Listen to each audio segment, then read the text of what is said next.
ಎಲ್ಲರಿಗೂ ನಮಸ್ಕಾರಗಳು. ಚೈತ್ರ ಮಾಸ ಯಾವಾಗ ಆರಂಭ? ಚೈತ್ರ ಮಾಸದಲ್ಲಿ ಏನು ಮಾಡಬೇಕು? ಚೈತ್ರ ಮಾಸದಲ್ಲಿ ಏನು ಮಾಡಬಾರದು ಎಂಬುದನ್ನು ತಿಳಿದುಕೊಳ್ಳೋಣ. ಚೈತ್ರ ಮಾಸವು 2024ರ ಏಪ್ರಿಲ್ 9ರಂದು ಮಂಗಳವಾರದಿಂದ ಪ್ರಾರಂಭವಾಗಿ 2024ರ ಮೇ 8ರಂದು ಬುಧವಾರ ಮುಕ್ತಾಯಗೊಳ್ಳುವುದು. ಹಿಂದೂ ಹೊಸ ವರ್ಷ ಕೂಡ ಈ ದಿನದಿಂದಲೇ ಪ್ರಾರಂಭವಾಗುವುದು ಈ ಮಾಸದ ವಿಶೇಷತೆಯಾಗಿದೆ. ಚೈತ್ರ ಮಾಸದಲ್ಲಿ ಸೂರ್ಯನು ತನ್ನ ಅತ್ಯುನ್ನತ ಚಿಹ್ನೆಯಾದ ಮೇಷರಾಶಿಯಲ್ಲಿ ಇರುತ್ತಾನೆ ಮತ್ತು ಈ ತಿಂಗಳಲ್ಲಿ ಮೊದಲ ಋತುವಾದ ವಸಂತ ಋತು ಕೂಡ ಪ್ರಾರಂಭವಾಗುವುದು. 1. ಚೈತ್ರ ಮಾಸದಲ್ಲಿ ಏನು ಮಾಡಬೇಕು, ಏನು ಮಾಡಬಾರದು? ಮಹಾಭಾರತದ ಪ್ರಕಾರ ಚೈತ್ರ ಮಾಸದಲ್ಲಿ ದಿನಕ್ಕೆ ಒಮ್ಮೆ ಮಾತ್ರ ಆಹಾರ ಸೇವಿಸಬೇಕು. ಒಬ್ಬ ವ್ಯಕ್ತಿಯು ವಿಷ್ಣು ಮತ್ತು ಸೂರ್ಯನನ್ನು ನಿಯಮಿತವಾಗಿ ಪೂಜಿಸಬೇಕು ಮತ್ತು ಉಪವಾಸ ವ್ರತವನ್ನು ಆಚರಿಸಬೇಕು. ಈ ತಿಂಗಳು ಸೂರ್ಯೋದಯಕ್ಕೂ ಮುನ್ನವೇ ಎದ್ದು ಧ್ಯಾನ, ಯೋಗ ಮಾಡಬೇಕೆಂಬ ನಿಯಮವಿದೆ. ಇದರಿಂದಾಗಿ ನೀವು ಒತ್ತಡದಿಂದ ಮುಕ್ತರಾಗಿ ಮತ್ತು ಆರೋಗ್ಯವಾಗಿರುತ್ತೀರಿ.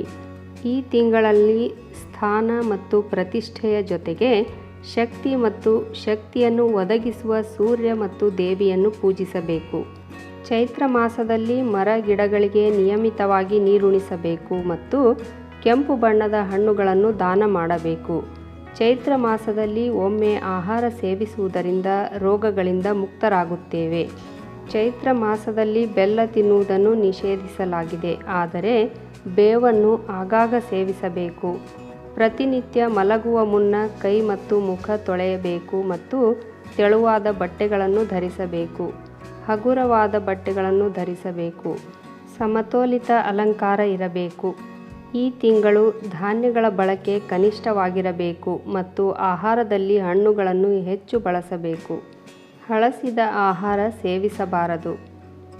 ಆಯುರ್ವೇದದ ಪ್ರಕಾರ ಈ ಮಾಸದಲ್ಲಿ ತಣ್ಣೀರಿನಿಂದ ಸ್ನಾನ ಮಾಡಬೇಕು, ಬಿಸಿ ನೀರಿನಿಂದ ಸ್ನಾನ ಮಾಡಬಾರದು. 2. ಹಾಲನ್ನು ಕುಡಿಯದಿರಿ. ಚೈತ್ರ ಮಾಸದಲ್ಲಿ ಹೊಟ್ಟೆಯ ಜೀರ್ಣಕ್ರಿಯೆ ಸ್ವಲ್ಪ ದುರ್ಬಲವಾಗಿರುತ್ತದೆ. ಆದ್ದರಿಂದ ಈ ತಿಂಗಳಲ್ಲಿ ಹಾಲು ಕುಡಿಯುವುದನ್ನು ನಿಲ್ಲಿಸಬೇಕು. ಈ ತಿಂಗಳಲ್ಲಿ ಹಾಲನ್ನು ಸೇವಿಸುವುದು ಹಾನಿಕಾರಕ. ಈ ಮಾಸದಲ್ಲಿ ಹಾಲಿನ ಬದಲು ಮೊಸರು ಮತ್ತು ಸಕ್ಕರೆ ಮಿಠಾಯಿ ಸೇವಿಸಿದರೆ ಪ್ರಯೋಜನವಾಗುತ್ತದೆ. 3. ಉಪ್ಪನ್ನು ಸೇವಿಸದಿರಿ. ಚೈತ್ರ ಮಾಸದಲ್ಲಿ ಉಪ್ಪನ್ನು ನೀವು ಸೇವಿಸಬಾರದು. ಈ ತಿಂಗಳಲ್ಲಿ ಕನಿಷ್ಠ 15 ದಿನಗಳ ಕಾಲ ಉಪ್ಪನ್ನು ಸೇವಿಸಬೇಡಿ. ನಿಮಗೆ ಇದನ್ನು ಬಿಡಲು ಸಾಧ್ಯವಾಗದಿದ್ದರೆ ನೀವು ಕಲ್ಲು ಉಪ್ಪನ್ನು ತಿನ್ನುವ ಮೂಲಕವೂ ಈ ತಿಂಗಳನ್ನು ಕಳೆಯಬಹುದು. ಅಧಿಕ BP ಇರುವವರಿಗೆ ಈ ತಿಂಗಳಲ್ಲಿ ಉಪ್ಪನ್ನು ತ್ಯಜಿಸುವುದು ಹೆಚ್ಚು ಪ್ರಯೋಜನಕಾರಿಯಾಗಿರುತ್ತದೆ. 4. ಎಣ್ಣೆಯಲ್ಲಿ ಕರಿದ ಆಹಾರಗಳನ್ನು ಸೇವಿಸದಿರಿ. ಚೈತ್ರ ಮಾಸದಲ್ಲಿ ಕರಿದ ಪದಾರ್ಥಗಳ ಬಳಕೆಯನ್ನು ಕಡಿಮೆ ಮಾಡಬೇಕು. ಈ ತಿಂಗಳಲ್ಲಿ ನಿಮಗೆ ಅಜೀರ್ಣ ಸಮಸ್ಯೆ ಎದುರಾಗಬಹುದು. ಈ ತಿಂಗಳಲ್ಲಿ ನೀವು ಗರಿಷ್ಠ ಮಟ್ಟದಲ್ಲಿ ಹಣ್ಣುಗಳನ್ನು ಸೇವಿಸಬೇಕು.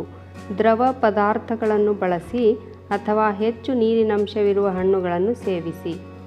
ವಿಡಿಯೋ ನೋಡಿದ ತಕ್ಷಣ ಒಂದು ಲೈಕ್ ಕೊಡೋದ್ರ ಜೊತೆಗೆ ನನ್ನ ಚಾನಲನ್ನು ಸಬ್ಸ್ಕ್ರೈಬ್ ಮಾಡಿಕೊಳ್ಳ್ರಿ ಮತ್ತು ನಿಮ್ಮೆಲ್ಲ ಪ್ರೀತಿ ಪಾತ್ರರಿಗೆ ಈ ವಿಡಿಯೋವನ್ನು ಶೇರ್ ಮಾಡಿರಿ. ಧನ್ಯವಾದಗಳು.